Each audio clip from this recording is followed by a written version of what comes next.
Hi பசங்களா, எக்ஸாமுக்கு நல்லா ப்ரிப்பேர் பண்ணிகிட்ருக்கீங்களா? இன்றைக்கி நம்ம சயின்ஸில் பிளான்ட் அனாட்டமி அண்ட் ஃபிசியாலஜி பற்றி படிக்க போகிறோம். அனாட்டமிங்கிறது அந்த பிளான்ட்டோட இன்டர்னல் ஸ்ட்ரக்சர், அதோட பார்ட்ஸை பற்றி படிக்கிறது. ஃபிசியாலஜின்றது அதோட ப்ராசஸ் ஃபங்க்ஷன்ஸை பற்றி படிக்கிறது. இவர் தான் father of plant anatomy, Nehemiah Grew. நம்ம ஹியூமன் எவல்யூஷனில் ஆட்டம்ஸ்லேருந்து மாலிகுல்ஸ்லேருந்து செல்ஸ் வர மாதிரி தான் பிளான்ட்ஸ்லேருந்தும் ஆட்டம்ஸ்லேருந்து மாலிகுல்ஸ்லேருந்து ஆர்கானல்ஸ்லேருந்து செல்ஸ் அப்படின்னு வருது.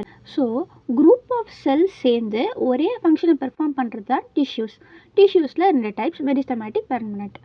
அண்ட் மொத்தமாக டிஷ்யூ சிஸ்டமில் இந்த 3 டைப்ஸ் இருக்குது: dermal, ground, vascular tissue system. இதை பற்றி டீட்டெயிலாக பார்ப்போம். டெர்மல்னா எப்போவுமே ஸ்கின், அதனால தான் ஸ்கின் டாக்டருக்கு பேர் டெர்மட்டாலஜிஸ்ட். ஸோ எபிடெர்மல்னா அந்த outer skin, outer most layer நம்ம இன்னர் டிஷ்யூஸை ப்ரொவைட் பண்ணுறது. இதில் என்னென்ன இருக்கும்?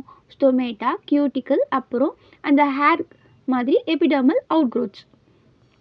Next ground tissue system. இது ஃபுட் ஸ்டோரேஜ், ஃபோட்டோசிந்தசிஸ் எல்லாம் பார்க்கும். எபிடெர்மல் வாஸ்குலர் டிஷ்யூ சிஸ்டம்ஸில் இல்லாமல் இருக்கிறது எல்லாமே கிரவுண்ட் டிஷ்யூ சிஸ்டம் தான். வாஸ்குலர் டிஷ்யூ சிஸ்டம்ன்றது நம்ம உடம்புல இருக்க பிளட் வெசல்ஸ் மாதிரி. நம்ம உடம்புல எப்படி பிளட்டை கேரி பண்ணுமோ அதே மாதிரி வாட்டர் அண்ட் மினரல்ஸை கேரி பண்ணுறது சைலம், அண்ட் ஃபுட் மெட்டீரியல்ஸை கேரி பண்ணுறது ஃப்ளோயம்.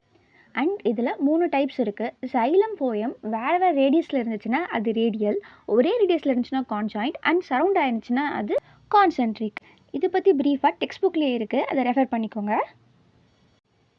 நம்ம சைலம் வாட்டர் மினரல்ஸை கேரி பண்ணணும்னு பார்த்தோம் இல்லையா? சைலமில் ஃபஸ்ட்டு டெவலப் ஆகிறது புரோட்டோசைலம், அதுக்கு அப்புறமா அது டெவலப் ஆகிறது மெட்டாசைலம். ஸோ அதோட பொசிஷன்ஸை வச்சு இது எக்ஸார்க்குன்னு 2 டைப்ஸ் இருக்குது. மற்றதை பற்றி நம்ம செகண்ட் பார்ட்டில் பார்க்கலாம் பசங்களா. All the best.